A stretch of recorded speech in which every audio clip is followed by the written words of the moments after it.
which is taken from Matthew chapter 28, verses 19 and 20. And that is, go and make disciples. Well, typically, our disciples are ones that we find out in our ministry.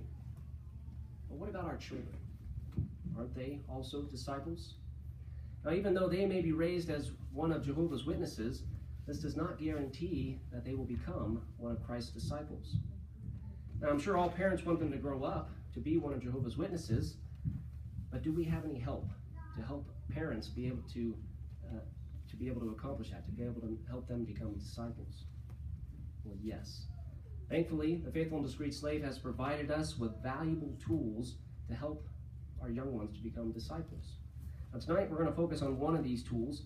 Now, if you pay attention to the video screen here, if you go to the jw.org website and you find this section here under Children, if you click on that, I didn't think I was going to take this, be this slow. When you click on that, it will take you to another screen. And at that screen there, it will allow you to click on an activity. And that activity is called, here it is. It's called Illustrated Bible Stories. So that's the tool that we're going to focus on tonight here. Now, as you can see, we've invited our young ones up to the platform, and they're going to read one of these stories in particular. And the story that they're going to read is entitled, God Sends Moses to Egypt. Now, if you have your own copy, or if you have it on your electronic device, please follow along as our young ones read this story. So let's go ahead and give our attention here to our young ones as they read this story. And just a minute here to pop up, but we won't wait for that to pop up before they start reading. So let's go ahead and give our attention as they read this story. Moses. It was Jehovah speaking through an angel. Here I am. I am the God of your forefathers. My people, the Israelites, are suffering in Egypt. Let me send you to speak to Pharaoh. You are to bring my people out of Egypt. Moses and his brother, Aaron, went to appear before Pharaoh. Jehovah says, send my people away so that they may serve me in the wilderness. Who is Jehovah? I'm not going to send Israel away. Aaron even performed a miracle before Pharaoh to show that God had sent them. But Pharaoh was stubborn. He would not let Jehovah's people leave Egypt. Next, Jehovah brought 9 plagues on Egypt. First, the Nile River turned into blood. Second, frogs covered the land. Third, tiny insects called gnats swarmed humans and animals. Fourth, gadflies invaded houses and ruined the land. Fifth, diseases killed many of the animals. Sixth, the Egyptians and their animals had painful boils with blisters. Seventh, a hailstorm and fire ruined the fields and killed people and animals. Eighth, locusts, a kind of grasshopper, ate up the vegetation left over after the destructive hailstorm. Ninth, darkness covered the land for 3 days, but Pharaoh refused to send the Israelites away. Moses and Aaron went to see Pharaoh again. Jehovah has said, I am going to bring one more plague on Egypt. About midnight, every firstborn son will die. Sure enough, that very night, Jehovah sent his angel to kill the firstborn son in every God-defying Egyptian home, including Pharaoh's son. Get up, go serve Jehovah, just as you have stated. All of the Israelites were finally allowed to leave Egypt, but the Israelites were not yet out of danger. How did Jehovah protect them? Find out in our next illustrated Bible story. All right, well done.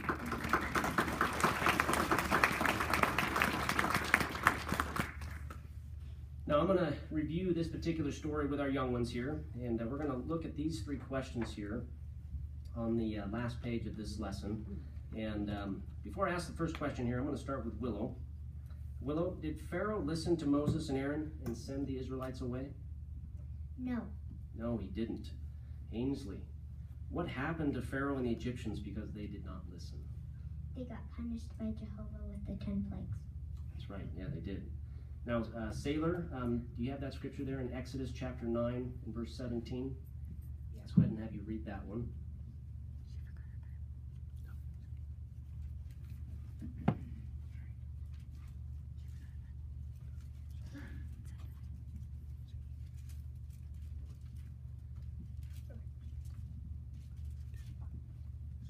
Are you still behaving arrogantly against my people by not sending them away?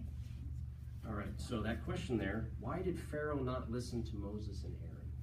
Well, Pharaoh didn't listen to Moses and Aaron because he was so arrogant that he thought he was more important or smarter than Jehovah and his people. Excellent, yes.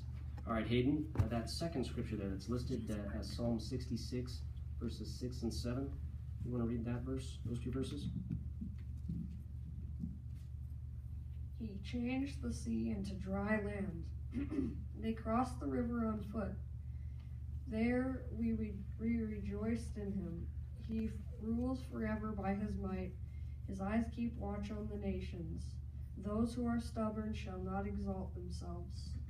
All right, so that same question there, Hayden. Why did Pharaoh not listen to Moses and Aaron? He thought he was smarter than Jehovah and Aaron and Moses. Yeah, that's right.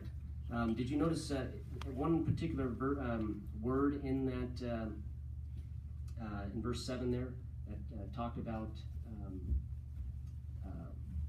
a quality that Pharaoh displayed? Did you catch that word? Stubborn? Yeah, stubborn. So we have stubborn in this verse, and in the previous verse we have the word, the quality arrogant. Now, those are two qualities that we may not, even I have a hard time remembering what those two qualities mean.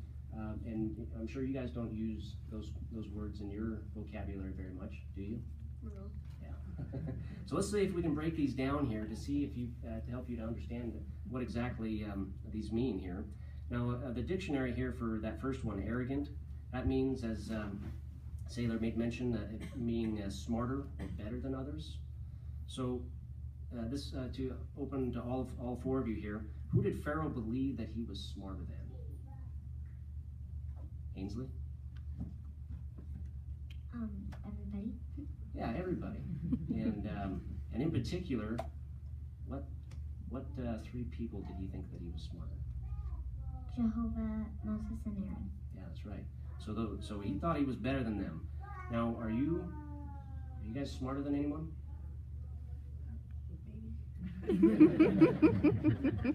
Sailor, do you think you're smarter than Ainsley? No.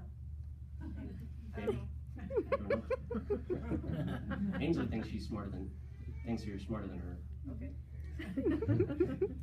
Willow, do you think are you smarter than anyone? Are you smarter than Finn? Yeah, you can talk. Finn can't talk. So each of you are smarter than someone, but do you guys think that you're smarter than your parents?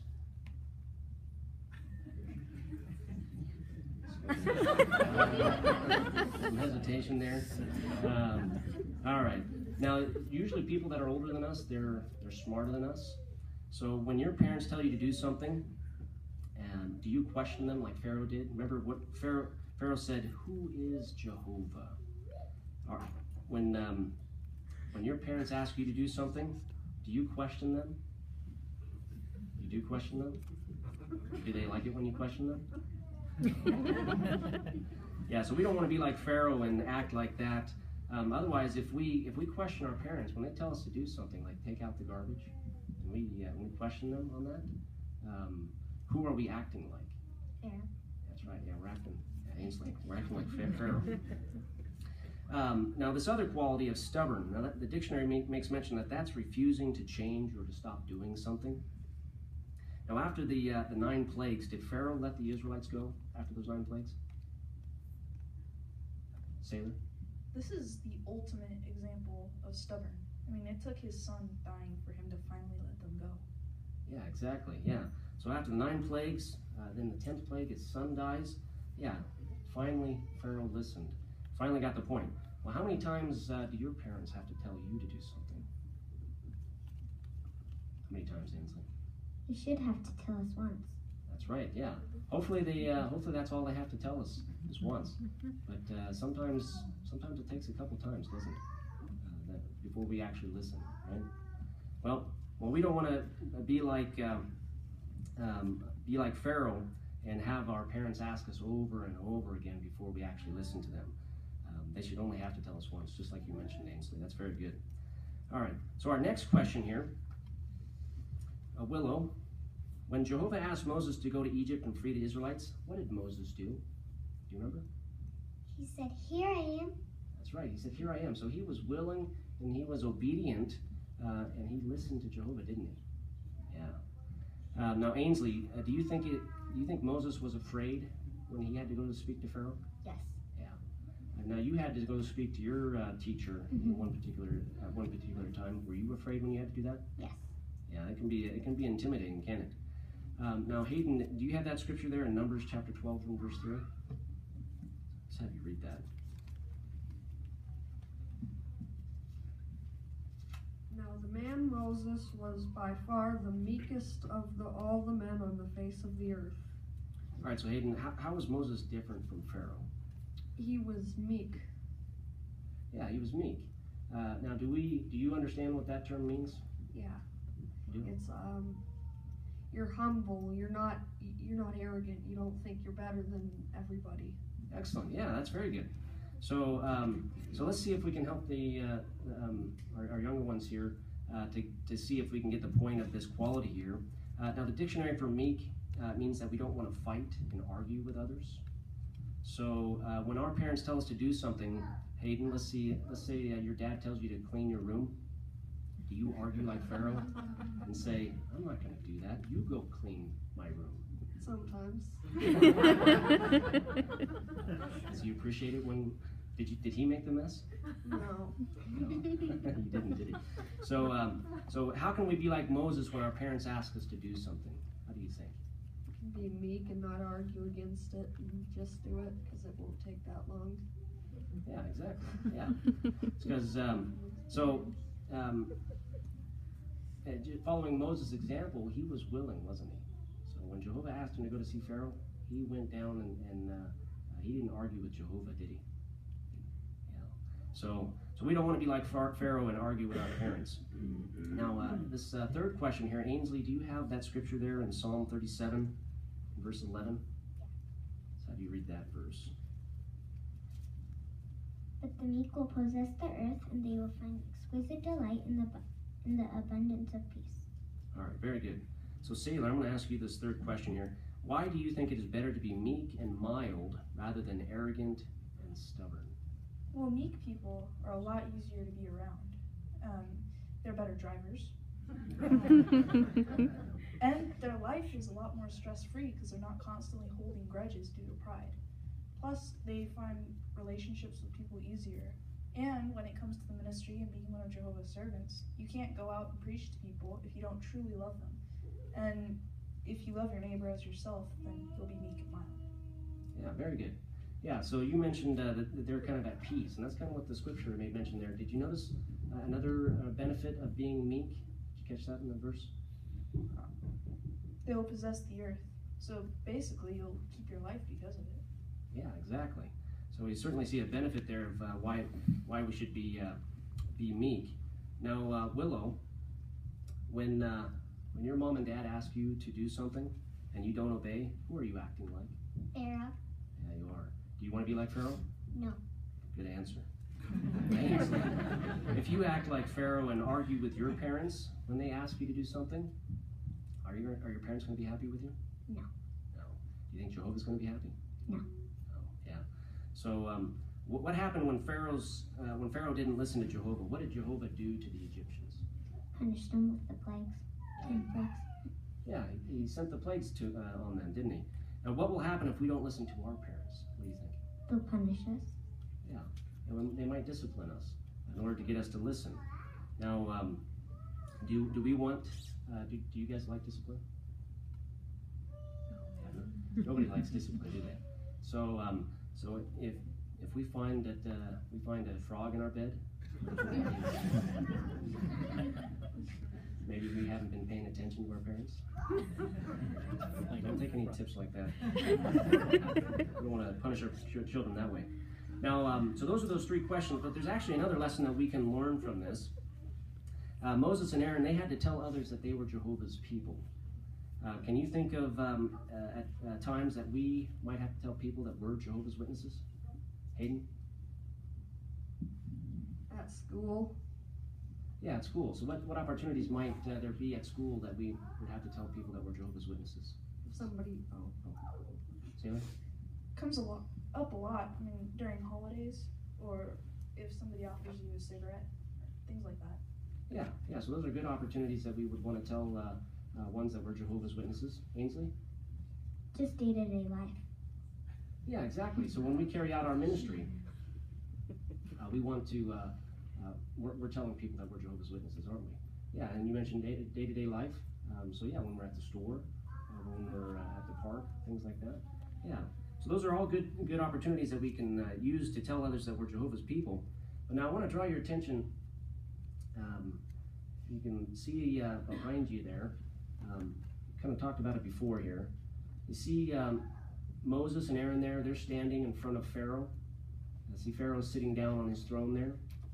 Now that could be like you standing in front of your teacher. Now you see those people standing around them. So that could be like your classmates. So that could be a situation that you might find yourselves in. Now look here at the Pharaoh and the Egyptians. Now, do you think that they were happy about what Moses and Aaron were doing? No, Sailor? they weren't. Yeah, certainly they weren't happy with what they were doing. But might we get this reaction if we tell others that we're Jehovah's people? Yeah. So should that stop us from telling others that we're Jehovah's people? No, because that's not always the response that you're going to get. Yeah, exactly. Hopefully we're going to get a good response, but sometimes we may get a response like that. And so how can we be like Moses and Aaron even though we get a response like this? What do you think? Well, they took it well. They didn't go and shout at Pharaoh or anything like that. They proved themselves to really be humble, and we want to be like that. Yeah. And we don't want to let it discourage us from the ministry. Excellent, yeah. So, all right. Well, thank you very much, you four, for helping me to read that story and also to discussing it with me. I'd like to